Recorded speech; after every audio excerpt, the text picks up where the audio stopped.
নমস্কাৰ সকলোকে। আজি এটা কথা আলোচনা কৰোঁ বুলি ভাবিলোঁ বা আপোনালোকৰ আগত শ্বেয়াৰ কৰোঁ বুলি ভাবিলোঁ। আৰু সেইটো টপিকটো হ'ল আজি SIP একচুৱেলি কি সেই বিষয়ে অকণমান আলোচনা কৰোঁ। আৰু যিসকলে জানে বহুত স্মাৰ্ট লোক, তেওঁলোকে ভিডিঅ'টো নাচালেও হ'ব। যিসকলে একচুৱেলি এই বিষয়টোলৈ নাজানে, এই বিষয়টো কি নুবুজে, তেওঁলোকে চাব পাৰে ভিডিঅ'টো। আৰু এটা কথা, একচুৱেলি এই ভিডিঅ'টো বনোৱাৰ এক নম্বৰ উদ্দেশ্যটো হ'ল আমাৰ একেবাৰে সাধাৰণ মানুহখিনিয়ে যাতে পায় এই ভিডিঅ'টো, বা আমাৰ উঠি অহা প্ৰজন্মটো একচুৱেলি হাইস্কুলত পঢ়ি থকা বা কলেজত পঢ়ি থকা বা আমাৰ ইউনিভাৰ্চিটিত পঢ়ি থকা ল'ৰা ছোৱালীবিলাকৰ কাৰণে বেছি সুবিধাজনক হ'ব যদিহে তেওঁলোকে এই বিষয়টো নাজানে। জানিলে চোৱাৰ প্ৰয়োজন নাই, যদিহে নাজানে তেওঁলোকে এই ভিডিঅ'টো চাব পাৰে। তো কথাটো হ'ল SIP কি, বা SIP খায়নে পিন্ধেনে। তো সেইকাৰণে অলপ ভাবিলোঁ এই বিষয়টো লৈ থুলমূলকৈ কিবা এটা আলোচনা কৰোঁ। আৰু যদিহে মানুহে আজি মই এই ভিডিঅ'টো বনোৱাৰ পাছত এই কথাখিনি অলপ হ'লেও বুজে, বা কোনোবাই যদি আকৌ কমেণ্ট কৰে, তেতিয়াহ'লে মই বিতংকৈ আৰু ভালদৰে এটা ভিডিঅ' বনাম। কিন্তু এতিয়া জাষ্ট এনেই বেছিক কিছুমান কথা আলোচনা কৰোঁ বুলি ভাবি ভিডিঅ'টো বনালোঁ। এলবাৰ্ট আইনষ্টাইন বুলি আমাৰ এজন চাইণ্টিষ্ট আছিলে। তো তেওঁৰ মৃত্যুৰ আগমুহূৰ্তত এটা কথা কৈ গৈছিলে যে পৃথিৱীৰ 7 নম্বৰ বস্তুৰ পাছত 8 নম্বৰ আচৰিত বস্তু একো নাই, কিন্তু তেওঁ এটা নাম দি থৈ গৈছিলে যে 8 নম্বৰ আচৰিত বস্তুটো হ'ল SIP। এইটো কাৰণে ক'লে SIPটো 8 নম্বৰ আচৰিত বস্তু বুলি, কাৰণ যিয়ে SIP জানে বা যিয়ে SIP বুজে বা যিয়ে SIPৰ ওপৰত ইণ্টাৰেষ্ট ৰাখে, তেওঁলোকে কেতিয়াও ফাইনেন্সিয়েল প্ৰব্লেমত নফচে আগলৈ গৈ। তো কথাটো এনেকুৱা ধৰণৰ, যিটো SIP বুলি কয়, তো SIP এনে ফুল ফৰ্ম যেনেকৈ আমাৰ ছিষ্টেমেটিক ইনভেষ্টমেণ্ট প্লান। তো ই এটা এনেকুৱা এটা প্লেটফৰ্ম য'ত আমি মান্থলি এটা কম এমাউণ্ট এটা ইনভেষ্ট কৰি যাব পাৰোঁ লং পিৰিয়ড, মানে কি বুলি কয় এইটো, দীঘলীয়া সময়ৰ বাবে। তো সেই গতিকে আমি যিটো একচুৱেলি ইউজুৱেলি আমি কৰোঁ যে বেংকত আমি কিবা এটা এমাউণ্ট এটা মান্থলি আমি জমা কৰি যাওঁ, 100, 200 যি পাৰোঁ আমাৰ ক্ষমতা সাপেক্ষে। তো ঠিক সেইদৰেও SIPটো কিছুমান ফাণ্ডৰ ওপৰত বা কিছুমান কোম্পানীৰ ওপৰত আমি মাহিলী কিবা এটা এমাউণ্ট জমা কৰি থৈ যাব পাৰোঁ। সেইটো লং টাৰ্ম বেচিছত, মানে যিমান পাৰে সিমান দিনলৈ মানে। তো কথাটো হ'ল কিমান দিনলৈ, যেতিয়ালৈকে আপোনাৰ গাত শক্তি থাকিব, টকা পইচা ইনকাম কৰি থাকিবলৈ বা আৰ্নিং কৰি থাকিব পৰাকৈ, তেতিয়ালৈকে আপোনালোকে মান্থলি ইয়াত ইনভেষ্টমেণ্ট কৰি থাকিব পাৰিব। আৰু সেই বস্তুটো আপুনি নিজৰ ফোনটোৰ জাষ্ট কেইটামান এপ ডাউনলোড কৰিব লাগিব। আপোনাৰ বেংক একাউণ্ট মোবাইল নাম্বাৰত লিংক থাকিব লাগিব, আৰু ডকুমেণ্টবিলাক আপোনাৰ কাৰেক্ট হ'ব লাগিব। তেতিয়া আপুনি কি কৰিব, এই মোবাইলটোৰ দ্বাৰাই, এণ্ড্ৰইড ফোন হ'লে বেছি ভাল, নহ'লেতো আৰু উপায় নাই। তো আপোনালোকে আজিকালি বহুত তেনেকুৱা ধৰণৰ এপ আছে, যিবিলাক এপ স্পেচিয়েলি মই যদি ক'বলৈ যাওঁ, জিৰ'দা বা কাইট বা এঞ্জেল ওৱান বা আপোনাৰ গ্ৰ' এপ, বিশেষকৈ আমাৰ অসমৰ লোকে গ্ৰ' বুলি ক'লে সকলোৱে চিনি পায়েই চাগে। গ্ৰ'টো আমাৰ অসমতে বেছি ফেমাছ। তো তেনেকুৱা ধৰণৰ এপবিলাকৰ পৰা আমি এই SIP কৰিব পাৰোঁ, বা মান্থলি আমি এটা টকা আমি ডিপ'জিট কৰিব পাৰোঁ। তো সেই বস্তুটো আপোনালোকে অটো ডিডাকশ্যন কৰি পেলাই সেই তাত ইনভেষ্ট কৰিব পাৰি। এতিয়া ইনভেষ্ট ক'ত কৰিম, মই সেই বস্তুটো বুজাই দিছোঁ। তো শ্বেয়াৰ মাৰ্কেট, যিখন আমাৰ ইণ্ডিয়ান শ্বেয়াৰ মাৰ্কেট, সেই শ্বেয়াৰ মাৰ্কেটত নানান ধৰণৰ মানে হাজাৰ কোম্পানী থাকে। তো সেই কোম্পানীবিলাকত আমি এটা সাধাৰণ অংশীদাৰ হিচাপে আমি তাত ইনভেষ্ট কৰি যাম আৰু তেওঁলোকৰ কোম্পানীত হোৱা প্ৰফিটৰ পাৰ্চেণ্টেজ এটা আমাক শ্বেয়াৰ দিব তো ধৰি লওক তিনিটা বিভাগৰ কোম্পানী থাকে এটা হ'ল স্মল কেপ যিবিলাক আমাৰ স্মল কেপ এইটোক কয় যিবিলাক 5,000 কোটি টকাৰ তলত কোম্পানী সেইবিলাকক স্মল কেপ বুলি কয় আৰু মিডল কেপ যিবিলাক আছে সেইবিলাক আপোনাৰ 5,000 ওপৰৰ পৰা 15,000 কোটিৰ ভিতৰৰ কোম্পানীবিলাকক কয় তাৰপিছত লাৰ্জ কেপ বুলি এটা আছে লাৰ্জ কেপটো 15,000 কোটিৰ ওপৰখিনিক আমি লাৰ্জ কেপ কোম্পানী বুলি কওঁ যেনে আমাৰ জিঅ' বা ৰিলায়েন্স টাটা কোম্পানী এই তেনেকুৱা ধৰণৰ ডাঙৰ ডাঙৰ কোম্পানীবিলাক লাৰ্জ কেপত আহে তো আমি সেই তেনেকুৱা কোম্পানীবিলাকত আমি মান্থলি ইনভেষ্ট কৰিব পাৰি ডাইৰেক্ট আপোনাৰ ফোনটোৰ দ্বাৰাই সেইবিলাক পচিবল হয় তো সেফলি যদি আপুনি ভাবে ইমানখিনি মোক ৰিটাৰ্ণ লাগে বা ইমানখিনি মই সেফ সাইড মই সেফলি আৰ্নিং কৰিব বিচাৰো মান্থলি ইমানখিনি টকাৰ বাবদ বা 15% 10% 20% হোৱাটএভাৰ তো আপোনালোকে তাত বেংকৰ পৰা অটোমেটিক ডিডাকশন কৰি তাত ইনভেষ্টমেন্ট কৰি থাকিব পাৰে লং টাইমৰ কাৰণে দীঘলীয়া সময়ৰ বাবে আৰু সেইবিলাক আপুনি ডেইলি মনিটৰিং কৰিব পাৰে মোবাইল ফোনটোৰ দ্বাৰা আপুনি ডেইলি চেক কৰিব পাৰে যে কিমান টকা হৈ আছে কিমান টকা লছ হৈছে কিমান টকা প্ৰফিট হৈছে কিন্তু লছটো দেখি আপুনি পইচাটো উলিয়াই দিলে নহব এটো লং টাইমৰ কাৰণে ৰাখিব লাগিব দীঘলীয়া সময় 15 বছৰ 20 বছৰ তেনেকৈ লং টাইমৰ কাৰণে মই আপোনালোক থুলমূলীয়াকৈ দেখাই দিওঁ আৰু আপোনালোকে নিজেও চাই ল'ব পাৰিব গুগলত গৈ SIP ক্যালকুলেটৰ SIP ক্যালকুলেটৰ বুলি সাৰ্চ কৰি দিব তাত হাজাৰ হাজাৰ ক্যালকুলেটৰ ওলাব তাত গৈ জাস্ট আপুনি মই দেখাই দিছো এইদৰে গুগলত যাব গুগলত গৈ পেলাই SIP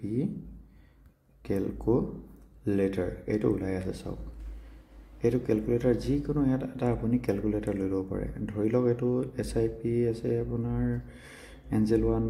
এইটো আছে ধৰক গ্ৰো আমি বিশেষকৈ গ্ৰোৰ বিষয়ে বেছি আমাৰ অসমৰ ৰাইজে জানো গতিকে আমি গ্ৰোটোৰ ক্যালকুলেটৰ এটা মই আপোনালোকক দেখাই দিছো মান্থলি কিমান টকা ইয়াত ইনভেষ্টমেন্ট কৰিব পাৰিব সেইটোৰ হিচাপ আছে তো ইয়াত একদম কম এমাউন্ট কি হয় চাই ল'ব 100 টকাৰ পৰা আপুনি ইনভেষ্ট মানে ধৰি লওক আপুনি মান্থলি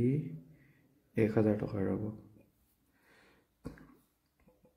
1100 টকাই ধৰক ইনভেষ্ট কৰিলে হেতু আপোনাৰ 15% কে মই এনে হিকিবৰ কাৰণে ক্যালকুলেটৰ উলিয়াইছো 15% আৰু আপুনি টাইম পিৰিয়ড দিলে আপুনি 31 বছৰ তো এতিয়া চাওক SIP এটো হল মান্থলি EMI সিস্টেমত মানে আপুনি ইনভেষ্টমেন্ট কৰিব পাৰে 31 বছৰ কাৰণে 15%ত আপুনি 1100 টকাকে যদি জমা কৰি যায় আপোনাৰ ইনভেষ্টমেন্ট এমাউন্ট হ'ব 4,09,200 টকা আৰু এস্টিমেটেড এটা ৰিটাৰ্ণৰ আমি ভাবিব পাৰো 67,29,000 আৰু টোটেল ভ্যালু 15% কে আমাৰ হৈ গৈ 71,38,000 এইটো জাস্ট এনে মই 15% হিচাপত দেখাইছো আপোনালোকক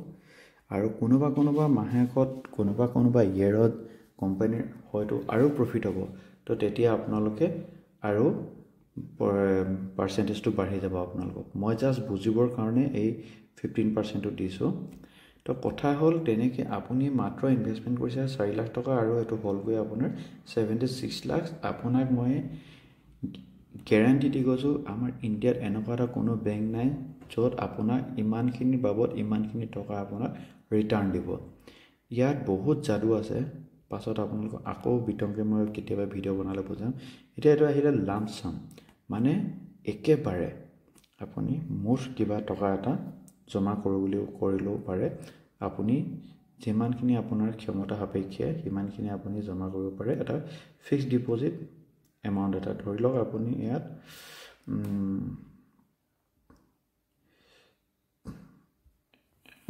মই কাটি দিছো এইখিনি 30,000 টকা এটাই যদি জমা কৰিছে 15%ত 31 ইয়াৰ তো তাত দেখিব আপোনাৰ সিমান প্ৰফিট নহয় যিটো আপোনাৰ মান্থলি EMI ত যায় সেইটো আপোনাৰ বেছি প্ৰফিট হয় লামসামত ইমান প্ৰফিট নহয় কিন্তু আপোনাৰ এটা হেডেক নাথাকিব যে মান্থলি দিব লাগে বুলি আপোনাৰ যি আছে এমাউণ্ট বা যিমানখিনি পাৰে আপুনি কিবা এটা এমাউণ্ট আপুনি একেবাৰে জমা কৰি ৰাখিব পাৰে আমুক বছৰৰ কাৰণে বুলি সেইটো আপোনাৰ ওপৰত ডিপেণ্ড কৰে আপুনি কিমান বছৰ কাৰণে ৰাখিছে তো তেনেকৈ জমা কৰিলে আপোনাৰ টোটেল ভেলুটো চাওক 30,000 কে এটা 22,54,000 হয় এষ্টিমেট এমাউণ্ট আৰু টোটেল ভেলুটো হ'বগৈ আপোনাৰ 15% কে 31 বছৰ ৰিটাৰ্ণ 22,84,000 টকা ঠিক আছে তো এই তেনেকৈ ক্যালকুলেশনবিলাক কৰি চাব আপোনালোকে এমাউণ্টবিলাক বঢ়াই যাব SIP আপোনাৰ মান্থলি আপুনি যিমান পাৰে মই এনে 1100 টকা আপোনালোকক বুজিবৰ কাৰণে দেখাইছিলোঁ আপোনালোকে যিমান পাৰে সিমানখিনি আপোনালোকে কৰি ল'ব বা চেক কৰি ল'ব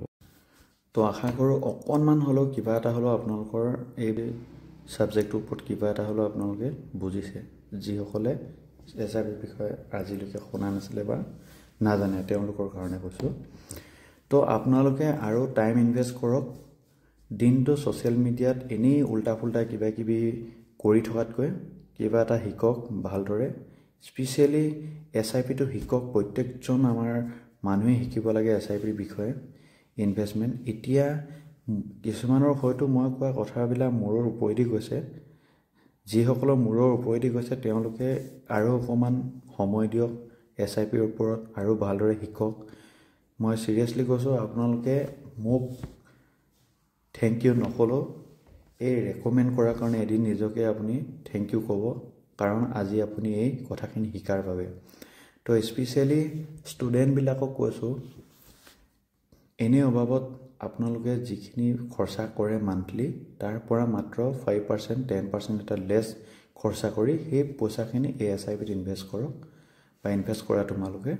তো ইন ফিউচাৰ এটা ভাল ৰিজাল্ট পাবা ডেফিনেটলি পেৰেন্টস বিলাকে যিবিলাক আমাৰ গাৰ্জিয়ান মাক দেউতাকসকলে নিজৰ ল'ৰা ছোৱালীক এইখিনি কথা কওক বা যিসকল এতিয়াও সৰু বাচ্চা হয় তেওঁলোকে আৰ্নিং কৰিব নোৱাৰে যিহেতু মাক দেউতাকে এটলিষ্ট তেওঁলোকৰ নামত কিবা এটা জমা কৰি যাওক এইখিনি আপোনালোকে নিজে যদি বুজি নাপায় কোনোবা ভাল এডভাইজাৰৰ পৰা হলো